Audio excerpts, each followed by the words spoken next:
Hello, beautiful YouTube community. My name is Emily, and if this is your first time ever tuning in, welcome. Today's video is probably not the best in terms of introductions, but if you found this video and you feel called to it, welcome. Today, I would like to deliver a message specifically to those of us who have had extreme, sudden Kundalini awakenings or walk-in experiences. Today I'm going to be speaking directly to those who have walked in, and I don't expect that if you haven't walked in that this message will make any sense to you and it's really not a message for you. It's for those people who have either had spontaneous Kundalini awakenings or who have walked in specifically. Now, most people that I've talked to, they will either have one or the other. And sometimes people will have a Kundalini awakening and then later receive a walk-in. Or sometimes people get a walk-in and they never get a Kundalini awakening. And some people, like myself, will get a walk-in and a Kundalini awakening all in the same day. So I feel like my goal is to deliver this message and to help anybody who's going through an extreme and profound spiritual awakening, because I know what that feels like, and I want to help you not make the mistakes that I made so that you can maybe have a smoother process. And like my teacher Igor Kufayev says, it's going to take as long as it's going to take. And there may not be anything that I could say to speed up your process. And maybe there is something that I could say to soothe your soul and to soothe your being and to let you know that you're not alone. So either way, I hope what you take from this will enrich your life. And I have a few notes. So if I look like I'm looking up or down, it's just some tips that I wrote down, and I want to go by them one by one so that you can have a more integration and more understanding of what you're going through. Because if you're anything like me, you didn't know what exactly was going on in its fullness until you were able to meet the teachers and guides and mentors that you need. And for anybody who is going through an experience like this, I would be happy to talk to you and assist you and help you in any way that I personally can. And if you would like that, you can contact me on my website and we can set up a time to talk and meet. So that's always available too. All right, so first we need to talk about the nature of reality. And the nature of the reality is such that each human being is their own vibratory, energetic frequency. And each being is literally living in a different dimension of reality.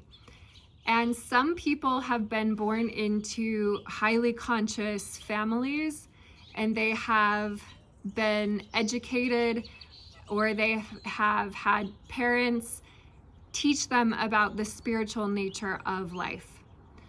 Other people have been born into really dense families that have really low consciousness, and they have not received understandings of their true spiritual nature. By and large, the world we live in, most of us, I'll just say generally, most of us don't acknowledge the spiritual dimension of life. And most of us aren't educated about things that are going on in the spiritual dimension of life, because most of us literally have been born into families where we don't learn these types of things. Now, I don't know why some people come into some places in the world and other people come into other places, but it does matter, because imagine a little baby that's born in Bhutan or Tibet or Sedona, Arizona. And as that body and that soul meet each other, those are like high frequency places with high consciousness, versus a little baby that's born into Southside Chicago or Los Angeles or some other place. So what ends up forming our consciousness is the family we're born into, the place that on the planet that we literally come into, the schools, the friends, the communities, the religions, the governments, the country, like all of this is informing our ego identity.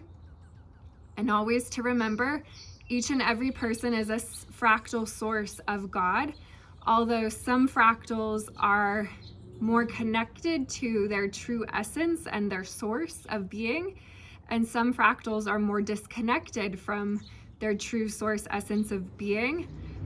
And a lot of what we are as human beings is in our unconscious or our subconscious. And so you're a walk-in, and whatever you are, you have this certain concept of being.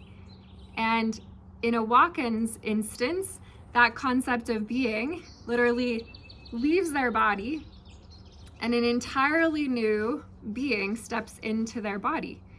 So, and if this hasn't happened to you, everything that I'm about to say is going to make no sense to you. You're welcome to stay and watch this video, but like literally I'm speaking to those of you who have had this actual experience. So, okay, so this high frequency being or consciousness is now something that you're perceiving with. In my own instance, within a week's time, I had personal galactic disclosure.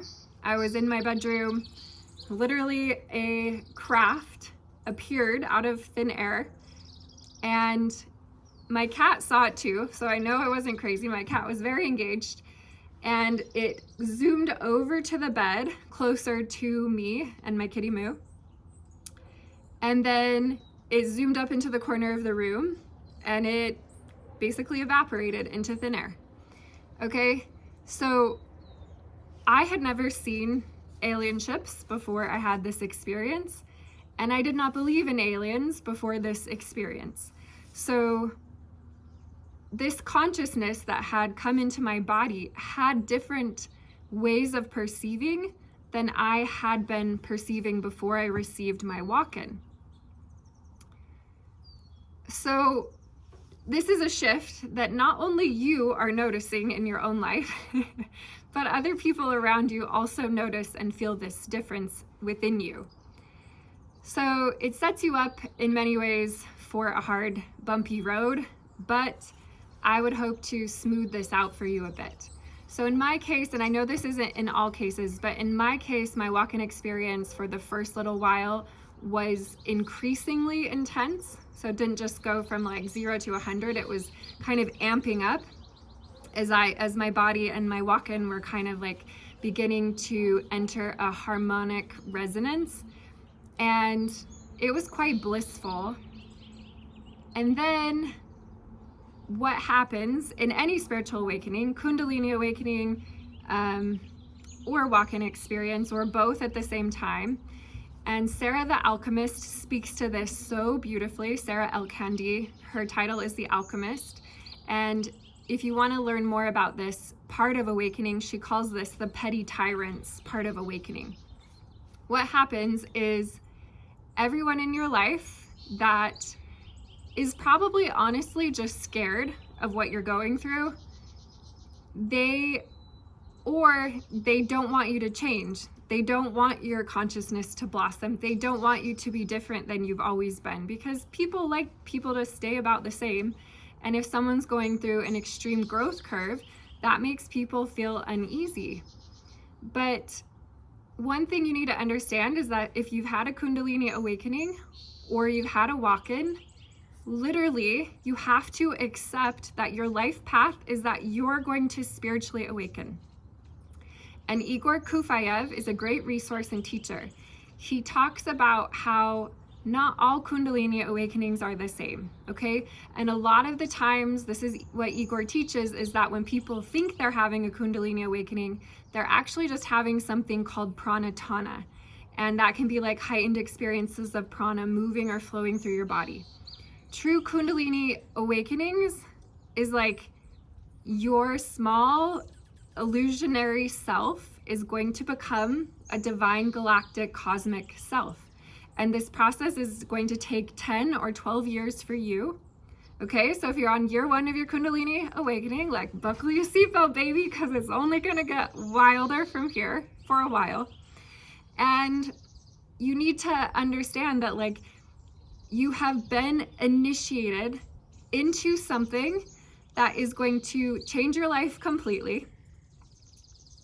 At first, it may seem like it's changing it for the worst, but as you go through it, you'll realize, okay, this is actually for me. And you are going to go through this stage where you meet the petty tyrants and all the people that surround you in your life. And this isn't to, like, put shame on the petty tyrants. This is just to, like, call out what human nature does. And my instance was kind of unique because I was with two other people were involved in my walk-in Kundalini awakening experience.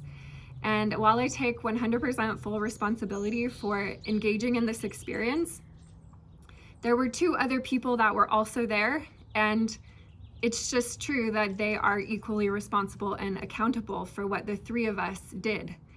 And what we did was we casted a spell, and part of casting that spell, apparently, as foolish as I was, was that I was going to receive this walk-in so that we could complete what we wanted to do.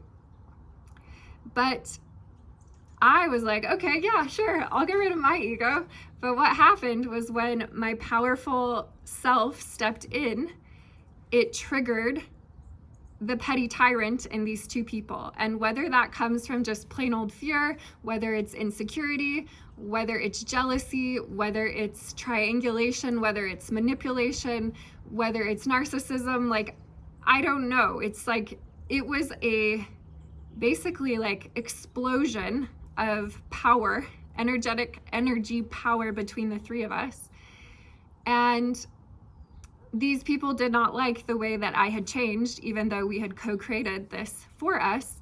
And it created this really painful experience. Now, going into this experience, I should have been more discerning, because literally one of the people I did this with said, what's it like when all 3 of us are at war with each other? So yeah, I think we got that experience. We were able to figure that out. But that is kind of what actually is happening. And I share that experience so that you can understand that if you've just had a walk-in, I don't know a softer, easier way to say this than, like, you're here and suddenly now you're involved in a war. There is a galactic war on our planet, and humans are involved in that war. They are enslaved by that war. And as humans start to wake up and realize that they can escape that war, and they start to take the processes too, you are met with the enemy's resistance. And so what happens is, not only are all the people in your life who are kind of feeling like, you know, the petty tyrants, and Sarah goes into this, what they do to you, but basically they subconsciously and unconsciously are, like, psychically attacking you. And I don't know how this all happens. I mean, it comes from people talking about you behind your back, people projecting their own shadow onto you, mostly, because what happens is when you have a walk-in or a profound Kundalini experience, you become suddenly this, like, light that shines light on everybody's shadow, because nobody really wants to look at what actually just occurred. And so you start highlighting parts of people's shadow, and every single person has shadow. And if you've just walked in, you're going to have to deal with your own shadow. And in my case, I had to also really deal with other people's shadow that I had done this with. So I think you'll have an easier time with me than I did, just off the bat, because you didn't put yourself in a fucked up situation that I put myself in. And again, I take full responsibility, also acknowledging that the people I did this also are responsible and accountable for their part in it. Okay, so you go through the petty tyrant stage, people leave your life, and your higher self is actually forcing that. Because if someone is disrespecting you in this dimension or any other dimension, your higher self basically steps in and is like, get out of this person's life. Like, and they make sure that you basically repel all the people who are not like really true blue, but really like green heart friends. And this is just part of life. Like, some people want to be in your life when you're doing great and you're like cashing in rewards for all of your hard work and you're like on the way up, and people are like, ooh, I want some of that energy. I'm going to jump on that bandwagon. Let's go. And then other people only like you when you're like in pain and suffering, and they want to be in your life, but like it gives them some sense of like control or power or something. It's very rare, I would say, that people really want to be with you through all of your life journey. Like, they want to be there when you're doing bad, they want to be there when you're doing great, and everything in between, which is most of it. Most of your life, you're like, you know, we have these peak experiences, we have these deep valleys, but for most of your life, you're just like in this middle space. So if you can, you will realize through this experience, like, really who are your true blue, true green, heart chakra, emerald loving frequency friends. And this is also a benefit for you as you go forward in life and begin to discern. So like, it's not all bad, but that is what's going to happen, and you should be prepared.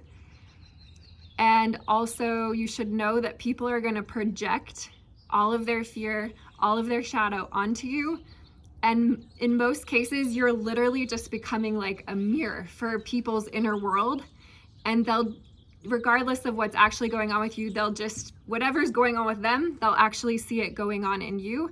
And that's good, because you do become a healing person in the world, but it is painful. And if you don't take it personally and you allow the people that the universe is kicking out of your life to be kicked out, then it'll be easier than fighting it. Okay, now I have obviously asked myself the question, why? Like, and I had this old friend, her name was Arrow, and she often would say, because the body is a hot commodity. And, you know, what is the difference between an entity and a walk-in? Well, an entity just attaches on to your consciousness, your beingness. It's like an attachment onto you. Whereas a walk-in is like a completely different frequency. And while I personally know the type of beingness that walked in, and I was even given my sacred name, and I have all of these details, it's not something that I will share publicly. And even the people that I shared it with, I wish that I wouldn't have shared it with them. Honestly, I wish I would have kept everything that was happening to me privately. So here's another piece of advice. If you can, try to keep the experiences you're going through that are supernatural and mystical, try to keep them to yourself, because these are like holy gifts from your higher self. And one thing that happened pretty quickly out of the gate was that I had this day in the bathtub, not day, few hours, where I was literally being shown past life after past life after past life after past life after past life of mine. Good lives, amazing lives, and also horrible lives. And you're receiving all of this information about the nature of you. And like, my understanding of you is like you, who you really are, like capital S, like self, which is, yes, part of this experience here and now in the present moment, absolutely. But also like you, soul stream you, monad you, full you, like all the things. And there is a different kind of frequency to like past life specifically energy. But anyways, shown your incarnations. So I'm shown this incarnation where I am a woman in like ancient Inca Valley, like Peru, but it felt very, very ancient. And I'm this powerful shamaness. And I recall this life. There were other details that I won't share here. Now, years later, I'm being massaged by this woman, and we're near the beach. I don't know why, that just feels like important. We're near the beach, I'm being massaged, and I start hearing all this light language. And this is something that's actually really cool if one of your gifts is light language. Whenever you're interacting with someone, you're gonna start like hearing light language, their light language, your light language interacting. So as I'm getting massaged, I'm starting to hear this light language. So I know this person is like a galactic being. At least they have a galactic Akashic record and an earthly Akashic record. Obviously they're an earthling. And she's massaging me, and suddenly she's like, have you ever taken ayahuasca? I was like, no, I'm very sensitive. Like, she's like, well, I think you would do okay with that medicine because I'm receiving your past life and I can see you in Peru and you are the shaman. For me, this was like a beautiful moment of clarity, because it's one thing to have the inner experience, and then it's another thing to have someone outside yourself literally confirming it for you. And I say this not from a place of like ego, but just to explain that like I was actually really good at what I was doing, and I have a lot of astral talent. And even the way that a tiny little bit, like 0.17 micrograms, like a tiny bit of psychedelics, my second time ever taking it, I was able to have this astral, I obviously just have past lives, like using my astral body, because it came so naturally. It was so vivid. I was so good at it. And it's literally because I am pretty good in this space in terms of like who I am as a being. And so what I was doing and what the three of us had decided to do, like I was good at it. And I think that this also brought more enemy to me, because I was achieving things that were pretty cool in terms of like astral things. Okay, so my experience was like really good, but as I was going and as I was like uncovering my full self and really stepping into my power and starting to use my voice, I was making little mistakes along the way. For example, one of my mistakes, and I know this won't sound like a mistake, but I really think it is I was trying to help people, when really I should have been focused on myself, knowing that I was going through something life-changing that would take many years to integrate. And instead, because I had all of these abilities now activated, and I was perceiving in such different ways where I could see people, and instead of just like always seeing their, I don't know, like I'm really good at looking at someone being like, ooh, that's your light, like that's your talent, that's your gift, and trying to encourage that. That was just like what I was actually really good at, but I would never look at people's shadow side. My grandfather had taught me to be like an eternal optimist and to meditate at a very young age. And I just believed in like seeing it through rose-colored lenses when I looked at people. But suddenly I was able to like see people like as they are. And not only as they are, but like all of the beings they're connected to and interacting with, and then I wanted to help them. I think you should just truly, if you're just walking in or just having a Kundalini experience, just focus on yourself. Like you will be able to help so many people, but like at that particular time and moment, don't try to help other people. You're gonna have a lot coming to you to try to stop your awakening from happening and to like send you into hell. And you need to have like your inner focus and concentration, and you don't need to be focused outside yourself, okay? So yeah, I don't know if you can stop the enemy from coming to you to try to stop what you're doing. One, you've got to admit, like, you know this, if you've had a Kundalini awakening or you are a walk-in. I met this woman, she's like very good at reading the Egyptian Akash. That's like her gift. And her best friend was a walk-in, and her best friend, you know, she said to me, you know why walk-ins come, right? And I was kind of just like, I mean, kind of, but she said, they're here to basically like do battle. And she's like, and my friend, she died young because of all of the battling that she was doing. And I could see how that's true, because the amount of energy that you're now like bringing through your being, you know, some people, my friend Bethany once said to me, yeah, but like, it doesn't matter if you die young because you're doing God's work. And at the same time, I'm like, no, we shouldn't sacrifice our human life to like this beautiful woman who did this incredible thing, who became a walk-in, who had to die early of a terrible disease because she was channeling all this frequency. That shouldn't happen. Like, I don't think ETs or interdimensionals should be able to just like use our bodies. I know people will be like, well, it's just soul contract, or it's just like, but even if it is, like, try to claim the sovereignty of your body so that you don't tax your nervous system. Because even if you're just had a Kundalini awakening, you've had this huge explosion of Kundalini frequency.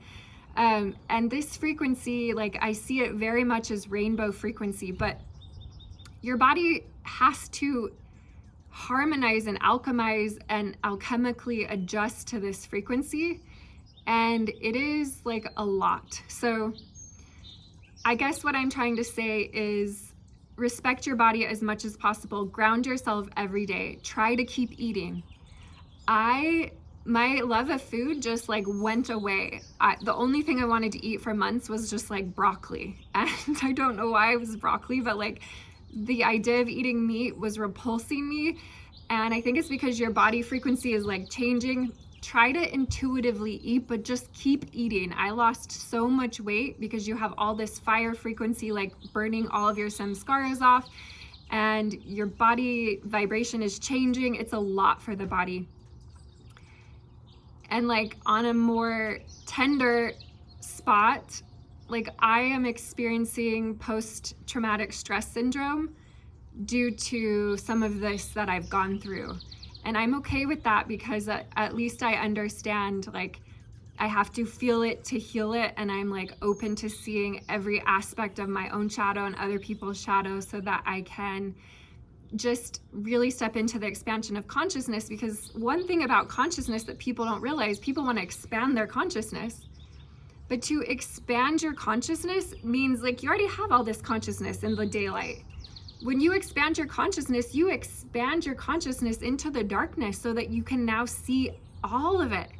And once you expand your consciousness, then you have a lot of work to do, because it's like great Swiss psychologist Carl Jung says, until you make the unconscious conscious, it will rule your life and you will call it fate. And like, you know, people who say that looking at the shadow grows the shadow, or focusing on the shadow grows the shadow, no. That is a debilitating teaching that keeps people asleep. Looking at the shadow and focusing on it with unconditional loving compassion shrinks the shadow. And if you're in the midst of a war, you should not deny that. That's like cutting people's legs off and taking their swords away from them in the middle of a battle. Like, this should not happen. Even Jesus, I am so much more for like using the pen rather than the sword. 100% all of the time. I want a peaceful earth. But even Jesus in the Essene Gospel of Peace, when he's asked, what if a beast is attacking me? Can I kill it? He says, yes. If a beast is attacking you, your wife, or your children, slay the beast. Because if you're a defender of life, then you're a defender of life. So it's like denying that there's a galactic war going on and like telling people that they can't be warriors, if literally that's their mission, to be a warrior. Like, we need to get back to the place of understanding that like people are literally in different dimensions and experiences of consciousness.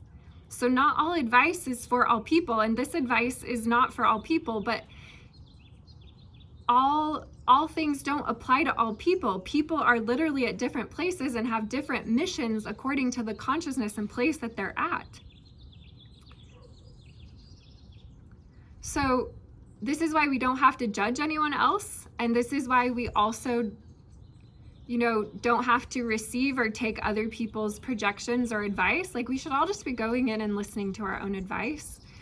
And also, this is why, you know, two people can look like they're doing something that is like totally opposing for each other, or totally contradictory to each other, or totally against each other, but it's not, because they're in different dimensions doing different things. Like we talked about, some people are born into families that are like highly conscious, and other people are born into families and lineages that are super dense. So people are in different places doing different things in those places. And there is no competition. There really is no competition. Every single person has a different assignment and is doing a different mission. And one thing that's going to happen to you when you have a big Kundalini awakening or when you're a walk-in, is you're gonna get a Messiah complex. You're gonna think that you're God. You're gonna have delusions of grandeur. You're gonna think you're a chosen one. And I don't say this to you or my younger self to be like, you're not God, because certainly you are a fractal of source. But literally, this is a stage of awakening that you have to go through. As soon as you truly start connecting to your God source energy, your Kundalini, you are gonna feel like God. You are gonna feel like you're the creator. That's just part of it. But like, also realize that like every single other person is also God. Try to remember that. Try to like really stay balanced in that. Even the people who are being assholes to you unknowingly and are acting like petty tyrants in your life and are like trying to stop you from awakening, even those people are God. Okay, now you have likely received a walk-in if you have a specific DNA. Okay, this is something that I've been shown that walk-ins have, like the DNA that they have in their body, because your body has a lot to do with this. You have been seeded with certain species and you have the right DNA that you can make this evolutionary leap, that you can have this, we may even use the word hybridization, happen to you. So what do I want to say about this? I think you have to be super, super healthy. Like, my whole life, I had been deeply, deeply embodied. I had never struggled with mental health. I was a ballet dancer and a soccer player until I was like 24 or 25. Then I became a Pilates instructor. I was a longtime runner. I had a really healthy body. I had never done any drugs at all. Like, me taking these psychedelics was my second time ever taking psilocybin, even just tiny bits. I feel like my mom was like very healthy as we were growing up. There was only one other family that I know that like bought organic milk before us and organic vegetables. Like, she was very much conscious about the foods we were bringing into our bodies. And your body goes through so much through this experience that you like need to have a healthy body. So you likely have one, because I don't think this would happen to you unless you had like an extremely healthy physique. But you need to keep it healthy. Like, keep hiking, keep walking every day, get out on the earth, dance. Like, just try to keep your natural routine as much as possible, because your walk-in will literally walk in and like take you out of your life. And if you can, you'll actually like feel like that's what you're supposed to do, because in a sense it really is. But just allow that, like, just try. That's my advice. My advice is like, try to stay and keep your body healthy, keep eating really healthy, keep exercising, and try to like keep your pranic vitality really good. Okay, I'm gonna look at my notes and see if there's anything I've forgotten.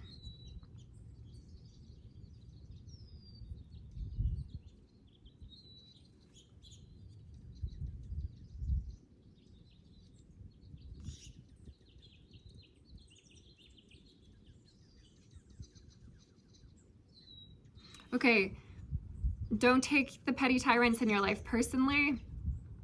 Try as much as possible to keep things to yourself.